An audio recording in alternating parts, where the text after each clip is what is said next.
มือนี่มือเหนียวกินไว้เขาอาจจะซื้อโลนึงก็ได้มือนาจะกินแบบนี้แซ่บ2 โลเป็นยังไงผู้ใดไปเห็นผู้นี้นั่นคือช่องทางหนึ่งนี่ก็บ่ได้นี่คือ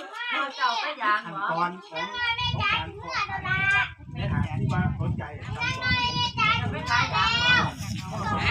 จะเก็บยาง ประมาณนั้น มันพูดไม่ อาจารย์ แล้วจูบนะครับ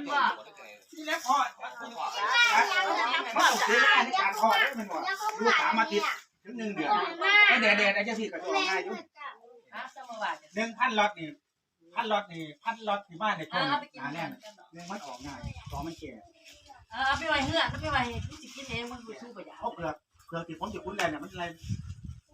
6 เดือนกว่า7 เดือน8 เดือนโดยเฉพาะ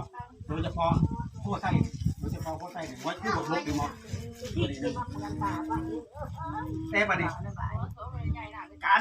การที่ได้ลูกบ่5มันก็จะไปเพาะจังได๋ก็เกิด